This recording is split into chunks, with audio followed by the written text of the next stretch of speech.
thinking about taking your professional exams and wondering, is it worth it? And how am I going to study for them?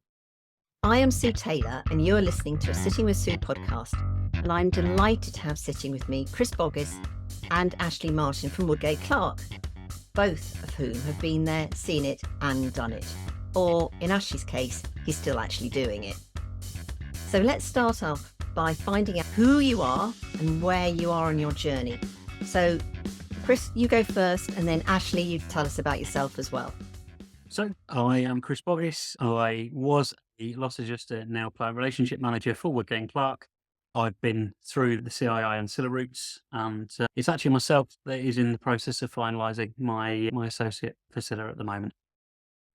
Hello there, I'm Ashley Martin and I work as a field loss adjuster for Woodgate and Clark, dealing with a variety of claims for a number of different insurers. Prior to this, I worked for an insurance broker dealing with desktop claims for removal, storage and self-storage.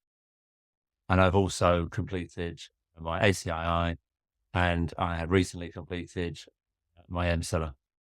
So here we go. My first question is therefore, why did you take the exams and why were they important to you? Chris, you go first. So I was the same as a lot of people. When I first started, I had a certain mentor, and I know you've talked about mentors before on your podcast and the importance of them. I had somebody that said to me, get your CII done, was the first one. What's the CII? Didn't know what it was. And so learned a bit about it and I was pushed into it, frankly. But the more I got to grips with the qualifications, the more I realised that actually, I wouldn't say there's one single thing you can do if you want a career in insurance or loss adjusting that's more important. I think they are enjoyable, although there is a lot of work involved in getting them. They are enjoyable. They also make your role itself more enjoyable. They give you a much deeper understanding of the fundamental pillars of what we do and why we do it. And frankly, they can make it easier to deal with challenging situations as well. I think a lot of loss adjusters that have been through this process would say the same. I mean, what about yourself, Ashley? Yeah, no, I completely agree. I mean, for me, it started at my previous company where the managing director was very encouraging to do the qualifications. Start with the CII and then progress to the CILA as well, because given I'm in a claims role, it's very much relevant, to do both qualifications from both professional bodies. And I think as well, it just sort of makes you stand out more, to be honest, and differentiates yourself, given that we have a dwindling number of qualifying loss adjusters now in the UK. It makes it even more important to maintain that professional standard, which we can show to insurers, brokers, and other customers and stakeholders to show we have that sort of symbol of trust, if you like, that we know hopefully what we're doing. Hopefully. Excellent. And just to add in that I actually ended up doing my CILA exams because I had too many glasses of red wine, but that's a story for another day. But I was persuaded by two very well-known loss adjusters to take them, and I don't regret it. I really actually enjoy doing them. So for the two of you, though, has having the exams opened any doors for you?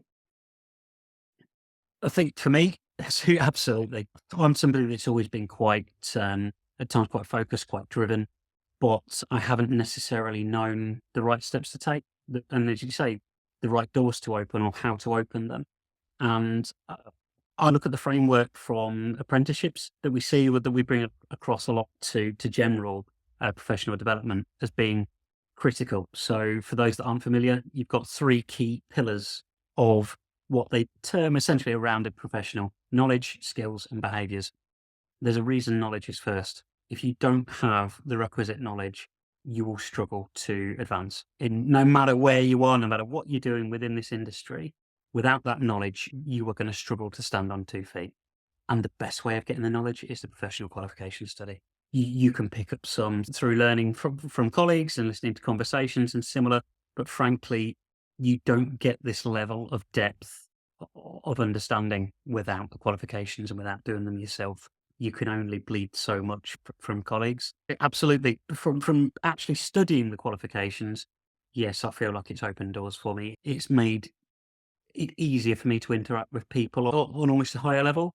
But then through the context that you get with being familiar with CILA, and especially if you start looking at volunteering, which anybody that's met me on the CII set was now I get heavily involved in that side, but also I'm beginning to with CILA as well. The networking opportunities that gives you, the different skills that you just won't get working in an office environment or at home as an adjuster. The pathways that you get from it really do open doors. And I would stake everything I own on the fact that I wouldn't be in this role now without having gone through this process. It's absolutely no way. That's a bit dodgy. But Ashley, would you stake everything you own as well? Well, it depends what was on offer. No, I think Chris is completely right, to be fair. And with with the qualification, when you go to customers, for example, and you're on site visits, often customers will ask, "Oh, what are these qualifications?" So then you spend 5-10 minutes, well, a few minutes perhaps, depending on how interested they are, discussing the qualifications and what each one means.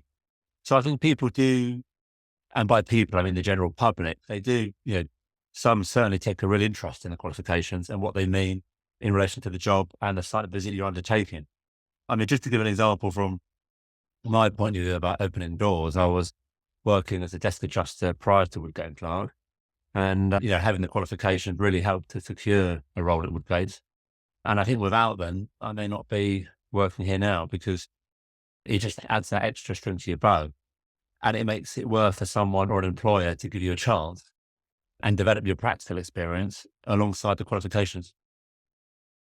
And from what you're saying, you get a respect from the general public. You hand over your business card and they look at your qualifications and think, yes, I'm dealing here with somebody who's actually studied as well as got the practice as well. Yes, indeed. I mean, that really does help, particularly if you've got a difficult claim, a challenging claim.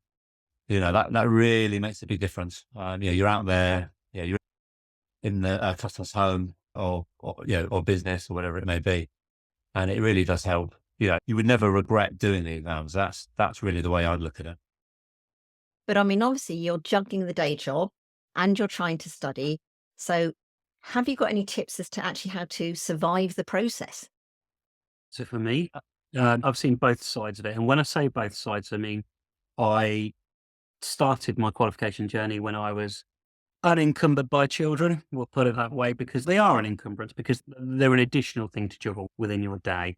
And I think that's one of the things that some parents may perhaps feel put off by the idea of doing this. I did my certificates and diplomas before I was a parent, and yes, they were challenging, but it was easier to put the time together. I think the area I'd like to focus on is the latter part. So I was doing high level qualifications with young children, but I've managed to do it, and I'm not Mr. Motivator. I am not Mr. I get absolutely everything done. These stories that you see on LinkedIn of people where they manage to fit everything into an impossible schedule, that's not me. But what I've managed to do is to break things down. And I think that's key for anybody. It looks like a really quite challenging, daunting qualification to take on, but it's in bite-sized chunks. There are elements that really, as long as you have some form of organization to your day, and often you can receive study support as well from your employer if they're amenable, which most are. The key thing I found, it was just breaking that day down and recognizing what it's going to give me as well. That's something I've always kept in mind when going through this process. How are you doing? Yes, indeed. I mean, I've got a couple of tips I would recommend. I mean, Chris, I completely agree with regards to breaking it down into chunks. Because if you look at it from an overview, you think, geez, it's rather daunting. So I think really the top tips would be, I mean, for me, I did it before work. So you spend an hour and a half over breakfast doing it before the day starts, because you've got no phone calls, no interruptions, and it's a good time to work. But obviously, if someone prefers to work in the evening, then naturally the same applies. So that's the key thing, to get it, to sort of do an hour and a half, as often as you can. And then I think secondly as well is, once you've completed one unit or one module, to then not have too big a gap in between them, because otherwise I find that you lose the momentum. So you really want to be not overwhelming yourself, by the way, but you really want to be cracking on whilst you've got that momentum and that headwind, so to speak, to get through as many as you can. And then I find as well, the more units you complete, the more modules you complete, etc., the more motivation you feel, because obviously you're making good progress and you're ticking down the number to go. And I mean, the exams these days are meant to build on each other. So again, that's the really good tip about not taking too big a gap between them, because you want to be able to build on that knowledge and retain that knowledge rather than have to start from scratch again. But I mean, do you think that any barriers have been put in your way at all? Or do you feel your company has invested in your exam process? I mean, what's the general feeling? Chris, again, you go first.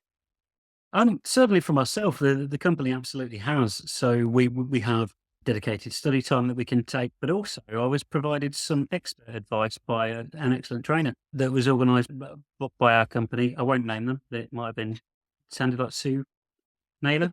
Could have been, but no, but that's I think, and I think there are a lot of business out there that will invest the time in people.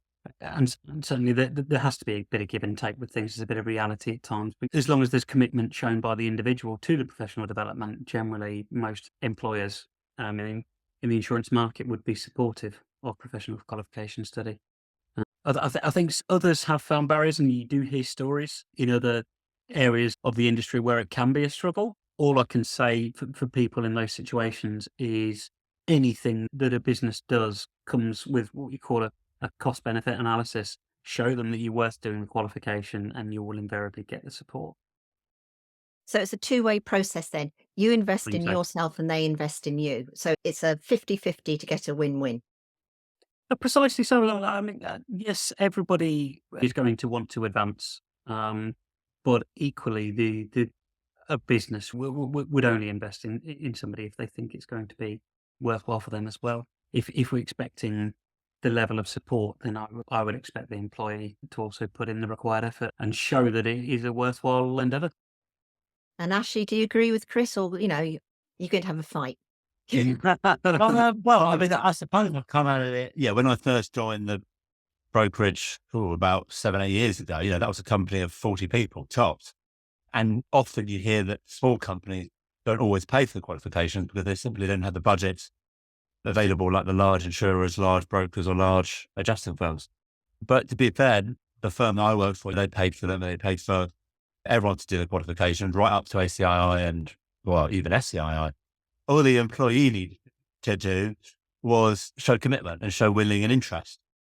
And therefore, they would be funded completely for the qualifications or the coursework, and also the study materials such as the guides, any external training delivered by trainers, etc.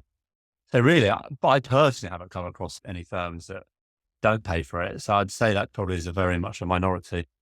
And, if they were paying for it, it would probably be because of a lack of budget with regards to learning development.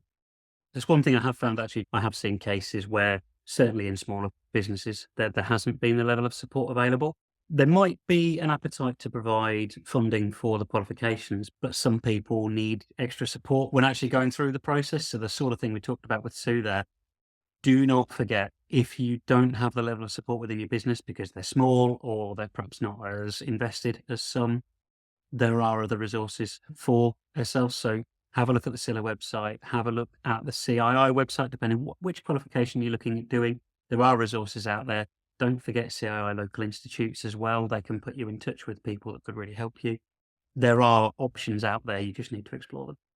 If you're not listening to this in the UK, don't worry, because that applies externally as well. And I have to say, I've trained a huge number of people who are not in the UK, and you don't physically have to see them. It is an all remote process. But Ashley, you were going to say something and I rudely interrupted you. No. I did follow up on Chris's point about the CII and the CILA as well. If the company doesn't fund qualifications for whatever reason, there are opportunities to learn and develop with the CII, for example, and the CILA in terms of fast track programs to help you get to that stage, help you achieve your DIP or advanced DIP, etc. So it's certainly worth looking outside of your firm for extra support should you need it. And it's worth saying as well, actually, whilst we're here, and you talked about barriers. So one of the things that I think some people can be afraid of is repayment terms. So we talked about commitment, and yes, absolutely, that should be there, but it might well be that what's best for your career within a period of time of qualifying is to consider other options, which can happen. I have repaid almost all of my professional qualification study for my earlier qualifications because I moved. So I completed 2 certificates and a diploma within 12 months and ended up having to repay all of that cost to the employer at the time because the terms weren't all that favourable for me. But I don't begrudge that at all. I think the move I made was the right one at the time. I think my career has moved in the direction I wanted it to as a result of making that decision. Yes, it was a cost to me, but it's worked out getting the qualifications anyway, and I would never regret it.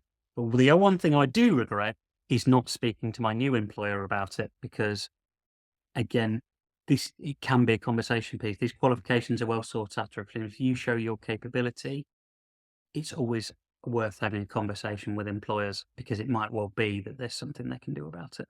If the cost of doing the qualifications yourself, or indeed leaving a business to have to repay it, is a blocker for you, have conversations because it might well be there's something that can be done about it. So it's almost sort of like a student loan, Yeah, Right. similar.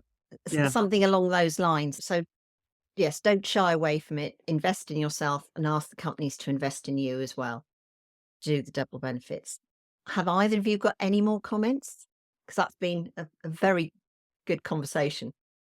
I think the one thing I'd finish on is that sometimes, well, quite often companies will incentivize employees to complete the qualifications by offering cash bonuses after every qualification completed. That's certainly not unheard of. And if that's the icing on the cake or the cherry on top, then, why not? And if that encourages more people to take the qualifications and results in more qualified loss adjusters, that's only a good thing for the industry as a whole.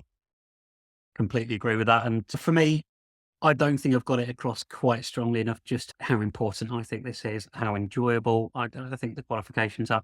Yes, they work and they do take effort, but what you get back from it is incredible for me. If you care about the industry, if you want to have a rewarding career within this industry, I can't fathom how you wouldn't want to do these qualifications, unless it is just you're thinking, oh, it looks like a lot of effort. Break it down, take your time, get support.